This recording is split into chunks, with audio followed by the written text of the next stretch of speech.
Hello and welcome back to another episode of Exos Heroes Comprehensive Guide. So this time we'll be talking about equipment.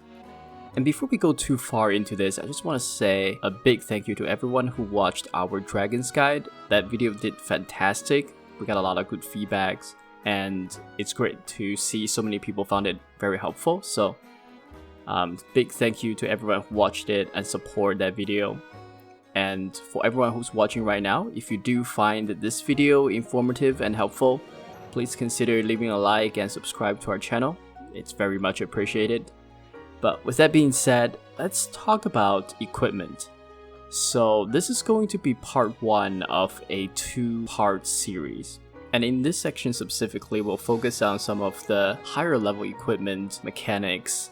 And then in the next section, we'll talk specifically to the fated equipments and how those work. But with that being said, let's jump into this. So first of all, when you first get into the game, there seems to be 6 different types of equipments in the game.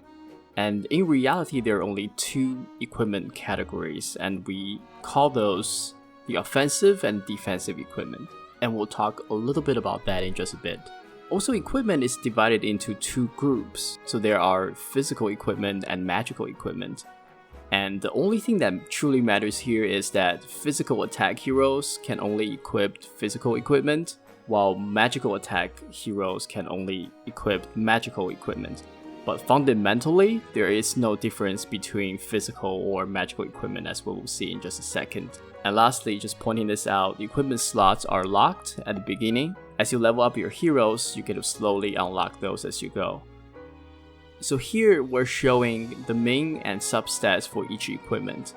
Note that the main stats are the same within each category, regardless of the name of the equipment or what they look like, or even its type, right, like physical or magical.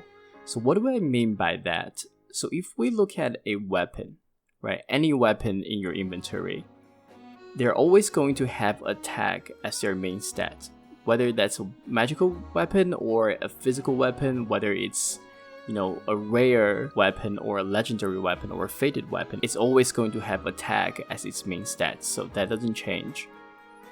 And also, one other thing we want to point out is that weapon, gloves, and jewelries all share the same main stats and the same substats, which is why we're categorizing equipment into offensive and defensive.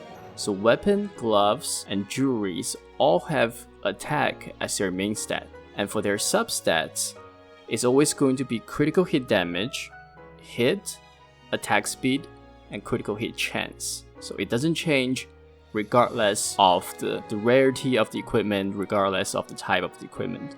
So that's the offensive bucket. And then now if we look at the defensive bucket, right, there's the helm, armor, and boots. And all of them will have defense as their main stats. And their substats starts with block defense, luck, block chance, and then dodge. So hopefully that makes it a little bit easier for you guys to understand. At the very beginning, everyone who starts out in this game tends to get overwhelmed by just the amount of different type of equipments that are there. But in reality, they're actually quite simple to understand. Just think of them as offensive equipments and defensive equipments. Don't worry too much about what they look like or what are the names. Those really doesn't matter at all. And now let's talk just a little bit more about the substats. So the substats are interesting in this game. So one additional substat is unlocked as the rarity of the equipment increases. And this is very important to understand, is that the substat is locked to the rarity of the equipment. So regardless of what level it is, if it is a magic weapon or magic equipment, it's always going to have one substat. Even if it's at level 60 and maxed out, it's still only going to have one.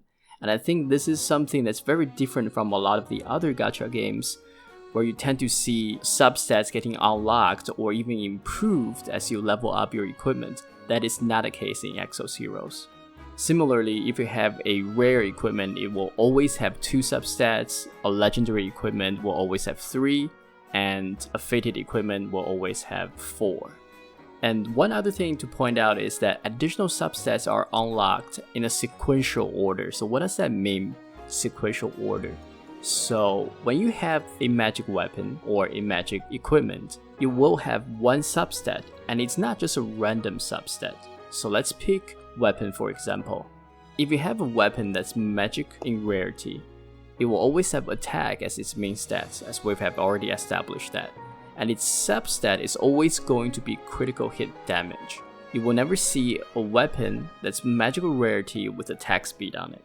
And now if you have a weapon that's rare, you will have both the critical hit damage substat and the hit substat. So now if you have a legendary equipment, then you will have critical hit, and attack speed. It's always going to be locked in those order. So that's just another thing to keep in mind, is that it's not as random as you might seem, and you find a lot of equipments that are very, very similar. So don't focus too much on what they look like or what they're called. Just know that if your hero has the ability to equip it, they're pretty much the same regardless, as long as they're the same rarity and the same level. So with that being said, let's talk about some of the specific mechanics related to equipment. So the first thing we want to talk about is equipment polishing. So equipment can be polished to increase their level. This will increase their main stats, but will not have any impact to the substats. And the level of your equipment is capped based on their star level. So a 3-star equipment is capped at level 30, a 4-star equipment is capped at level 40. And you can find the materials for polishing at the solar trade route or through exploration on the map. But now if you want to increase the maximum level of your equipment, then you have to go through something called equipment reforging. What this does is it increases the star level of your equipment by 1, which then increases the level cap by 10. So a 3-star equipment will go from a 3-star equipment to a 4-star equipment, and its maximum level will go from 30 to 40.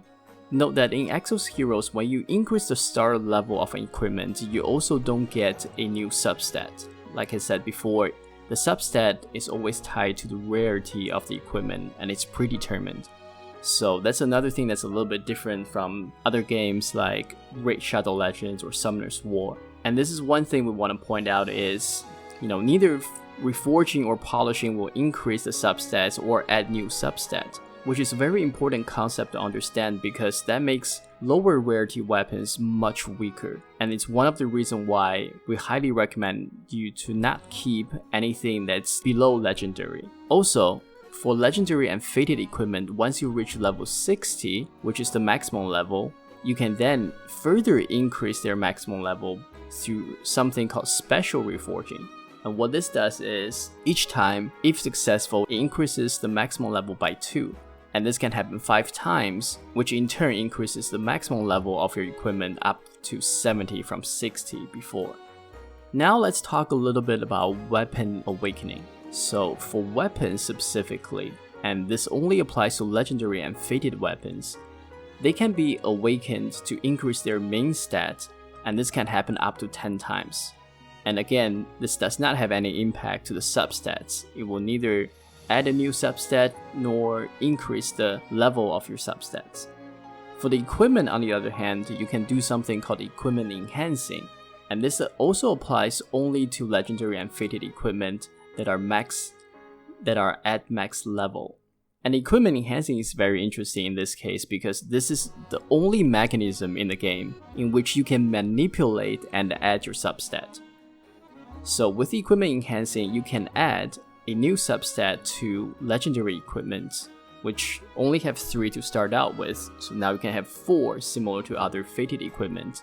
And for legendary equipment with 4 substats or any fated equipment, you can still enhance it to change the substats from one to another.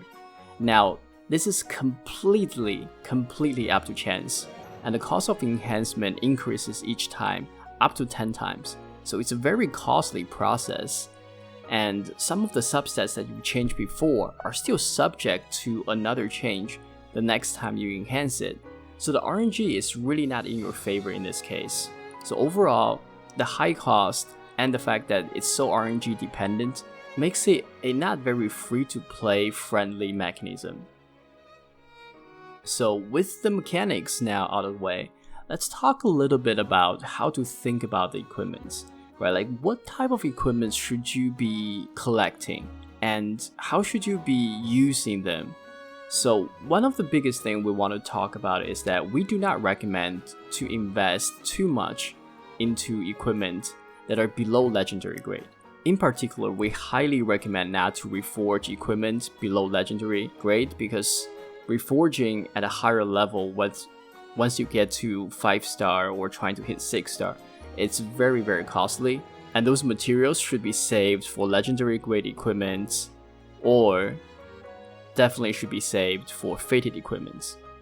And the reason for this is mainly because of the fact that reforging does not add additional substats, and we know substats is really the key to a strong equipment.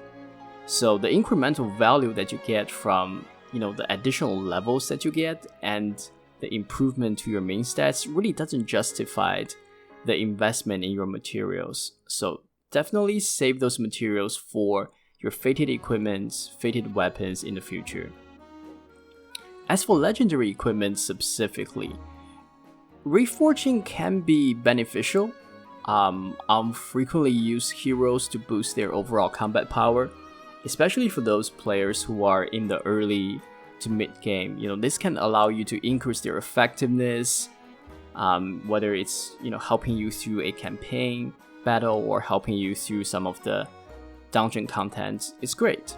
On the other hand, it also unlocks the ability to do quick battles, because now your overall attack power is higher, so you can save a lot of time by doing this.